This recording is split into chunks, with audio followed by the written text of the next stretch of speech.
दोस्तों नमस्कार। आम चुनाव से पहले सरकार का आखिरी बजट अगले महीने आने वाला है और आखिरी बजट का मतलब होता है चुनावी बजट, क्योंकि 2024 में तो उसे अंतरिम बजट रखना होगा और चुनावी बजट का मतलब होता है लोक लुभावन नारे उसमें खूब गूंजे और वेलफेयर स्कीम यानी कल्याणकारी योजनाओं की पूरी फहरिस्त चलती हुई दिखाई दे, जिससे लगे कि सरकार जनता के लिए जीती है, जनता के लिए मरती है और जनता के लिए ही बजट बनाती है। लेकिन पैसा कहां है? पहला सवाल तो यही है। दूसरा सवाल, 2023 अंतर्राष्ट्रीय मंदी की गिरफ्त में आ चुका है। अमेरिका और यूरोप को बहुत तेजी से वो घेर रहा है। दुनिया भर में महंगाई बढ़ेगी, दुनिया भर के भीतर खाद्यान्नों को लेकर संकट भी गहराएगा और इन सब के बीच यूक्रेन और रूस का युद्ध बाधा डाले हुए है। यह दूसरा सवाल है। तीसरा सवाल है, आईएमएफ खुले तौर पर अपनी ग्लोबल ग्रोथ रिपोर्ट में कहने से नहीं चूक रहा है कि 33% दुनिया का हिस्सा मंदी में जबरदस्त तरीके से गिरफ्त में आएगा और उसमें विकासशील देश व भारत जैसे वह भी उसके गिरफ्त में आएंगे।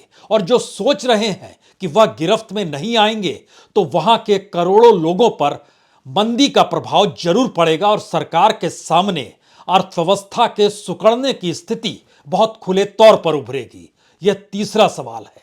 और चौथा सवाल यह है कि भारत ने अपनी जिन योजनाओं को प्लानिंग के साथ रखा कि 2024 से पहले इस देश के भीतर में डिसइन्वेस्टमेंट का बात हो, यानी जितनी कंपनियों को बेचना है उसकी फेहरिस्त सरकार के फाइलों में दफन है। दूसरी तरफ मोनेटाइजेशन का जिक्र था कि जो भी इस देश के भीतर में सरकार की योजनाएं हैं, अलग अलग मंत्रालयों के जरिए जो भी काम हो रहा है उसके जरिए 2024-25 तक 6 लाख करोड़ रुपए वह कमा ही लेगी। और तीसरा सवाल था प्राइवेट सेक्टर के हाथों में न सिर्फ अलग अलग कंपनियों को देना बल्कि बैंकों को भी उनके हवाले करने की दिशा में बढ़ जाना। लेकिन सारे प्लान धरे के धरे रह गए हैं और सरकार के सामने सबसे बड़ी मुश्किल यह है कि वह एक तरफ इकोनॉमी संभाले, दूसरी तरफ बजट रखे, तीसरी तरफ अंतर्राष्ट्रीय मंदी का सामना करे और चौथी तरफ अपने इंस्टीट्यूशंस को बचाने के लिए वह भी इकोनॉमी के आश्रय कैसे कौन सी योजना बनाए, क्योंकि पुरानी तमाम योजनाएं उसको अपने दायरे में ले चुकी है, जहां सरकार अपनी डगमगाती अर्थव्यवस्था के आश्रय 2024 के चुनाव मैदान में भी उसे ही जाना है। और सरकार की योजनाएं जिस तरीके से ध्वस्त हुई, जो प्लानिंग ध्वस्त हुई, उसका असर सीधे सीधे महज 5 किलो मुफ्त अनाज पर नहीं पड़ा है। आपको जानकर हैरत होगी कि पहली बार इस देश के भीतर में बैंकों से लोन लेने वालों की तादाद लगभग 100% से ज्यादा बढ़ गई है। यानी इससे पहले की सत्ता में जितने लोग सरकार के मातहत लोन लिया करते थे बैंकों से, वह लगभग दुगने हो गए हैं। और तो और जो एग्रीकल्चर का क्षेत्र है, जो इंडस्ट्री का क्षेत्र है, जो सर्विस का क्षेत्र है और जो इंडिविजुअल यानी निजी तौर पर जो लोन लिया जा रहा है, उसमें भी लगातार बढ़ोतरी हो रही है। और इस पर कोविड के असर का जिक्र मत कीजिए, क्योंकि इकोनॉमी डगमगाई कोविड से पहले है। सरकार सचेत नहीं हुई। हर चुनाव के मद्देनजर उसने कल्याणकारी योजनाओं का जिक्र करके कहा, देखिए हम इतना पैसा सीधे बैंक में दे रहे हैं, वो पैसा जा रहा है नहीं जा रहा है, इकोनॉमी डामाडोल है तो पैसा कैसे जाएगा। लेकिन ऐलान दर ऐलान होते चले गए। हमें लगता है आज इस बात को समझने की कोशिश कीजिए। शुरुआत में सरकार के 3 योजनाएं जो फेल नजर आ रही है, उसमें पहली योजना डिसइन्वेस्टमेंट की है। 36 कंपनियों का जिक्र किया गया था कि हर हाल में इसको 2020 तक में बेच देंगे। जिक्र 2016 में हुआ था, लेकिन इन 16 में से लगभग 11 कंपनियां ही सरकार सेल कर पाई, बाकी सेल नहीं कर पाई। यानी कौड़ियों के मोल भी कोई खरीद पाने की स्थिति में क्या नहीं है। और इस देश के भीतर में अब कॉरपोरेट और प्राइवेट सेक्टर के सामने भी यह सवाल खड़ा हो गया है कि अगर हम कंपनी ले भी लेते हैं, सस्ते में ही ले लेते हैं, लेकिन उसको मेंटेन करना और उसको चलाए रखना और वहां के लोगों को निकालना नहीं, यह बड़ी मुश्किल होगी। इसके लिए भी पैसा प्राइवेट सेक्टर खर्च करने को तैयार नहीं है, तो डिसइन्वेस्टमेंट जिन तरीके से रुका वह लगातार रुकता चला गया। और ध्यान दीजिए तो आखिरी के दो डिसइन्वेस्टमेंट जो एयर इंडिया और पवन हंस में हुए, उसमें सरकार की बड़ी भद्द हुई। किस तरीके से एयर इंडिया कौड़ियों के मोल और पवन हंस तो और ज्यादा कौड़ियों के मोल, उसको रोकने तक का प्रस्ताव सरकार की फाइलों में रखा हुआ है। अब सवाल यह है कि अगर डिसइन्वेस्टमेंट रुका है तो सेकंड परिस्थिति थी कि 6 लाख करोड़ का जो पूरा नेशनल मोनेटाइजेशन पाइपलाइन था, उसमें 2023 में ही सबसे ज्यादा सरकार को कमाना था, चाहे वो रोड हो, रेलवे हो, पावर सेक्टर हो। 6 लाख करोड़ में से लगभग 66% तो इसी के हिस्से में आता था और बाकी telecom, mining, aviation, ports, natural gas, petroleum product, warehouse, stadium, सारी चीजें रुकी हुई हैं। क्योंकि सरकार से जो प्राइवेट सेक्टर को लेना था और सरकार ने जिसको मोनेटाइज किया, उस मोनेटाइजेशन के एस्पेक्ट में भी अब कोई खरीद नहीं रहा है, तो सरकार के आंकड़े धरे हुए हैं। अब वो अपने उन कंपनियों के जरिए चीजों को मैनेज करना चाहती है, चाहे वो डिसइन्वेस्टमेंट हो या मोनेटाइजेशन हो। किसी तरीके से जो फायदे वाली कंपनियां हैं वही उस सेक्टर के अपने से जुड़े हुए दूसरी सब्सिडरीज को ले ले, उसके कुछ स्टेक को ट्रांसफर कर दें। इसी हिसाब से चेक एंड बैलेंस सरकार अपनी इकोनॉमी को करना चाह रही है। अब बड़ा सवाल यह है कि इन सब के बीच वित्त आयोग भी कह रहा है कि सेंटर स्टेट की जो पूरी इकोनॉमी है, उसकी 15वीं जो रिपोर्ट आई थी, उसको लेकर अब समीक्षा की जरूरत पड़ गई है। यानी इकोनॉमी का ढांचा ऐसे डगमगाया कि वित्त आयोग के भी हाथ पांव फूले हुए हैं, क्योंकि इन सब के बीच जो रिपोर्ट आई आईएमएफ की, उसने शायद सरकार के सामने और मुश्किल हालात कर दिए। ये ग्लोबल इकोनॉमिक ग्रोथ की जो रिपोर्ट है, ये खुले तौर पर बताती है कि दुनिया का 1/3 दुनिया मंदी की चपेट में आ रही है। जहां मंदी नहीं, वहां भी लोग, करोड़ों लोग मंदी के एहसास में डूबेंगे। और मंदी का एहसास सबसे ज्यादा यूरोप और अमेरिका उसकी गिरफ्त में आना शुरू हो गया है। दुनिया भर के बैंकों की ब्याज दर लगातार बढ़ रही है, भारत में भी बढ़ रही है। रेपो रेट आरबीआई लगातार बढ़ा रहा है, ईएमआई बढ़ रही है। हर लोन लेने के साथ चुकाने की स्थिति और ज्यादा मुश्किल होती जा रही है और चुनाव सामने खड़ा है। चुनाव से बचने के लिए और इकोनॉमी डामाडोल नहीं है, यह बताने के लिए बजट ही एकमात्र तरीका सरकार के पास बचा है। और उस बजट में कैसे अनुकूल करें, एक तरफ राजनीतिक महत्वाकांक्षा है, दूसरी तरफ डूबती हुई अर्थव्यवस्था है, दोनों के बीच सरकार खड़ी है और उसमें उसको साधना है। इस चेक एंड बैलेंस में हाथ पांव फूल वित्त मंत्रालय के फूले हुए हैं, कॉमर्स मिनिस्ट्री के फूले हुए हैं, क्योंकि व्यापार घाटा इस दौर में और बढ़ गया और मंदी के गिरफ्त में आने के साथ दुनिया भर के बाजार में अब जो सामान महंगा हो रहा है, उसकी खरीद फरोख्त ना होने से इकोनॉमी सिकुड़ रही है। तो भारत से जो एक्सपोर्ट होता था वह भी रुक रहा है। भारत इंपोर्ट पर किस तरीके से हावी हो गया है या इंपोर्ट के ऊपर वह पूरे तरीके से निर्भर होता चला जा रहा है, यह चीन और रशिया से भारत के इंपोर्ट को समझा जा सकता है।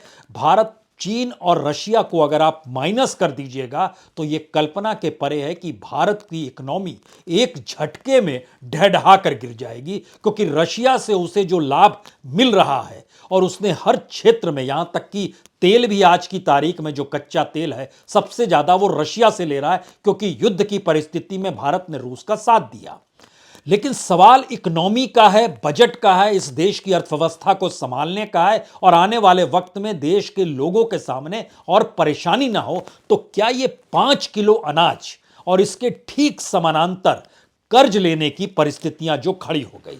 अब यहां पर एक क्षण के लिए आईएमएफ की रिपोर्ट हम जोड़े, उससे पहले जरा कर्ज की स्थितियों को आप समझ लीजिए। बड़े गौर करने वाली बात यह इसलिए है क्योंकि पर्सनल लोन 2019 में, यानी कोविड से पहले, लगभग 25 लाख करोड़ यह आंकड़ा है, इतना लोन इंडिविजुअल लेवल पर लिया गया, जो अगले बरस बढ़ गया 27.9 लाख करोड़ हो गया। 2021 में और बढ़ गया, यह 31.4 लाख करोड़ हो गया। 2022 में यह और बढ़ गया और यह 37,70,000 करोड़ पर पहुंच गया। यानी 4 बरस के भीतर जो इंडिविजुअल यानी पर्सनल लोन जो लिया जाता है उसमें तकरीबन 12 लाख करोड़ का इजाफा हो गया। वह जो बढ़ रहा है क्योंकि जनता के पास दूसरा कोई माध्यम नहीं है, लोन पर ही टिके रहना है। दूसरा सवाल आता है कि बाकी सेक्टर्स का क्या हुआ और एग्रीकल्चर का क्या हुआ, और लोन लेकर ना लौटा पाने की स्थिति में क्या लोग भी आ गए, आम लोग भी आ गए? क्योंकि इससे पहले हम लोग कॉरपोरेट और इंडस्ट्री का जिक्र करते थे।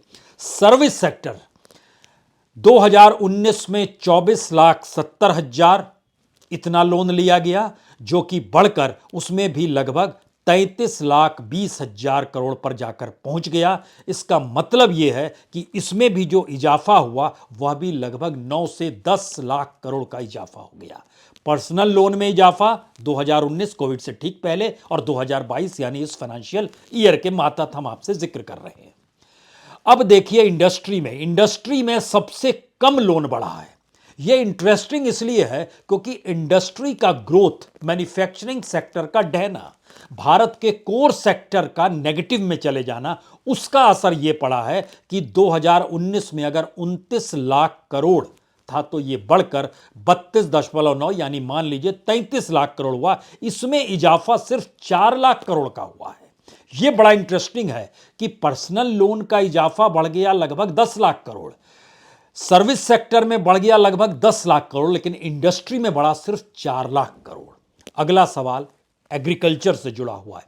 एग्रीकल्चर के भीतर भी लगभग 3.5 लाख करोड़ का इजाफा हुआ है। 11,80,000 करोड़ से बढ़कर यह 2022 में यानी 2019 का आंकड़ा है 11,80,000 करोड़, जो 2022 में जो लोन था वह 15,90,000 करोड़ तक पहुंच गया। लेकिन महत्वपूर्ण यह है कि अलग अलग सेक्टर्स बैंक से लोन लेते रहे हैं। पर्सनल लोन में इतना इजाफा जिसके दायरे में हर चीज आती है, हाउसिंग लोन आता है, व्हीकल लोन आता है, एजुकेशन लोन आता है, क्रेडिट कार्ड की जो आउटस्टैंडिंग होती है वह भी आता है, कंज्यूमर ड्यूरेबल्स भी आते हैं, तमाम एफडी पर लोन उठा लिया जाता है, मिडिल क्लास उठाता है एफडी बना के, उस पर जो लोन उसके अगेंस्ट में ले लेता है। इसमें देखिए कितना इजाफा हुआ है। यह हाउसिंग लोन 2020 में 8%, 2021 में 12%, 2022 में 16% लगातार बढ़ रहा है। व्हीकल पर जो लोन लिया जाता है 6%, 2020 में 10%, 21 में 22%, 2022 में इतने लोगों ने लोन लिया, जो इजाफा हो रहा है लगातार परसेंटेज के लिहाज से। एजुकेशन लोन 2020 में 2%, 2021 में 1%, लेकिन 2022 में 12%, ये इजाफा हो रहा है। क्रेडिट कार्ड को भी लेकर जो आउटस्टैंडिंग बन रही है वो 29% तक चली गई है, यानी इस इकोनॉमी में मैक्सिमम चली गई है। क्रेडिट कार्ड पर ही जीना है, जो इससे पिछले साल में 13% था, इस बार डबल से ज्यादा हो गया। उससे पहले वो 8% था, उससे पहले 5% था। यानी इस पूरी प्रक्रिया में जो लोगों ने एफडी कराई होती है उसमें भी वो कितना परसेंट लोग एफडी पर लोन ले रहे हैं। 2020 में सिर्फ -8 था, यानी लोन पिछले साल की तुलना में -8 थे 2019 की तुलना में, क्योंकि वह पूरा कोविड का काल था। उसके अगले बरस 7% हुआ, लेकिन 2022 में यह 42% हो गया। और अगर आप ओवरऑल भी देख रहे हैं तो लोन जो है वो 20% तक बढ़ गया है। इस रफ्तार से अगर चीजें बच रही हैं तो अगला सवाल यह भी होगा कि लोन ले रहे हैं तो क्या इकोनॉमी इतनी डामाडोल है कि लोन नहीं लौटा पा रहे हैं? यह भी स्थिति बन रही है। और यह स्थिति अगर पर्सनल लोन के हिसाब से आप देखिए तो हालांकि उसमें सिर्फ 2.8% लोग हैं जो लोन नहीं लौटा पा रहे हैं, लेकिन सर्विस सेक्टर में लगभग 7% है, इंडस्ट्री सेक्टर में लगभग 8.5% है, एग्रीकल्चर सेक्टर में लगभग 9.5% से ज्यादा है जो लोन नहीं लौटा पा रहे हैं। यानी एनपीए की परिस्थिति उसके साथ जुड़ती चली जा रही है। अब आप सोचिए कितनी बड़ी तादाद में अनाज दिया गया, तो कहा गया कि 180 करोड़ 81 करोड़ लोगों को मुफ्त अनाज देंगे, लेकिन लोन कितने अकाउंट से गया है, कितने अकाउंट ने लिया, अगर आप उसको जोड़ेंगे तो वह इस देश के भीतर में 10 करोड़ से ज्यादा लोग लोन पर ही अपनी जिंदगी को चला रहे हैं। जाहिर है यह मिडिल क्लास है जो पर्सनल लोन के साए में जिंदगी को जीता है। इसमें हाउसिंग लोन लेने वालों की तादाद लगभग 1.25 करोड़ है। जो पर्सनल लोन ले रहे थे उसमें लगभग 3.5 करोड़ हैं जो अपने स्कूटर, मोटरसाइकिल, कार पे लोन लेते हैं उनकी तादाद देश भर में 1 करोड़ 30 लाख है। और जो लोग क्रेडिट कार्ड के अनुसार जीते हैं उनकी तादाद लगभग 6 करोड़ 61 लाख है। एजुकेशन के लिए बहुत कम लोग हैं, सिर्फ 19 लाख हैं। और जो कंज्यूमर ड्यूरेबल्स पर लोन ले रहे थे वो 2 करोड़ 19 लाख है। यह एक स्थिति बतलाती है कि सरकार के सामने इन तमाम तबकों को खुश करने के लिए बजट चाहिए जिसमें लोक लुभावन घोषणाएं चाहिए, और आर्थिक मुश्किल है और राजनीतिक महत्वाकांक्षा है। इन दोनों के बीच सरकार के गले की हड्डी बन गया है 2023 का बजट। वो बजट रखे तो कैसे रखे, किस ढांचे के साथ रखे, क्योंकि इन सब के बीच IMF की रिपोर्ट बहुत साफ कहती है कि हमारे साथ जो 190 देश जुड़े हुए हैं जिनका काम ही है कि इकोनॉमी में स्थिरता लाना, लेकिन पहली बार हम महसूस कर रहे हैं कि 2023 जो है उसके दायरे में 70 देश खुले तौर पर आने वाले हैं। उसमें गरीब और विकासशील देशों की तादाद ज्यादा होगी। अगला सवाल है कि उनसे पूछा गया कि क्या इसमें विकसित और जो विकासशील देशों से आगे की प्रक्रिया में उनकी स्थिति क्या होगी। बोली उनकी स्थिति नाजुक होगी तो असर बाकी विकासशील और गरीब देशों पर ही पड़ेगा, क्योंकि इकोनॉमी में स्वावलंबन किसी भी गरीब और विकासशील देश का नहीं है। विकसित देशों के भीतर महंगाई बढ़ रही है, खरीद फरोख्त कम हो रही है, ब्याज दर बढ़ रहा है, निवेश हो नहीं पा रहा है। लेकिन भारत ने सपना अपने प्लानिंग के साथ देखा था कि अगर हम मुक्त बाजार को अपना रहे हैं, इकोनॉमी को अपना रहे हैं, चीन से जुड़ रहे हैं, रशिया से जुड़ रहे हैं, तो हमारे प्राइवेट सेक्टर में निवेश ज़्यादा होगा और हमारी इकोनॉमी चलती चली जाएगी। लेकिन दुनिया के भीतर जो भी रेटिंग कंपनियां हैं उन्होंने भारत की ग्रोथ रेट 2023 को पहले जो एनालिसिस किया था उसको कम कर दिया। अब सरकार के सामने सबसे बड़ा सवाल यह था कि जिस मोनेटाइजेशन और प्राइवेटाइजेशन पर जो उसका भरोसा था वह अगर करती है तो चुनाव में नेगेटिव एस्पेक्ट, नहीं करती है तो इकोनॉमी कैसे बचाए। और प्राइवेट और मोनेटाइजेशन जो PPP के माध्यम से मॉडल से देती भी है, रोजगार नहीं बढ़ रहा है। तो 2024 से पहले क्या वह सबको अनाज और लोन की स्थिति में लाकर खड़ा कर देगी इस देश के भीतर में, और नोट इस दौर में RBI छापेगा और यही प्रक्रिया रहेगी, और जो EMI लेगा उसके लिए रेपो रेट बढ़ जाएगा।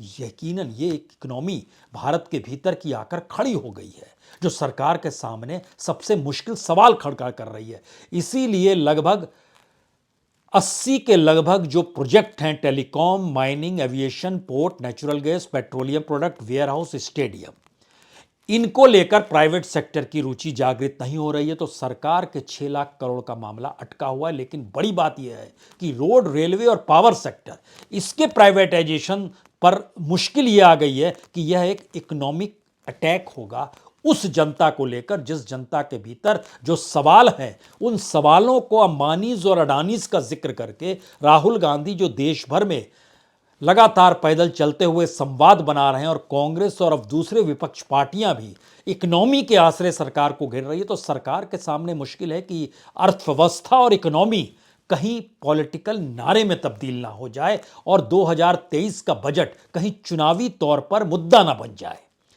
इसीलिए उसको एक बड़ी पूंजी चाहिए। वो पूंजी लोन के तौर पर मिल सकती है, और भारत के ऊपर बढ़ता हुआ लोन और भारत के सरकारी खजाने में घटती हुई विदेशी करेंसी, रुपए का मूल्य डॉलर के मुकाबले कम होना, कच्चे तेल की कीमत को भारत के बाजार में कम ना करना, अगर दुनिया के बाजार में कम हो भी जाए तो एक तरफ इकोनॉमी संभालते हुए किसी तरीके से इस फाइनेंशियल ईयर के बाद अगले फाइनेंशियल ईयर जो 23-24 का होगा उसे संभालने की कवायद में सरकार फंस गई है।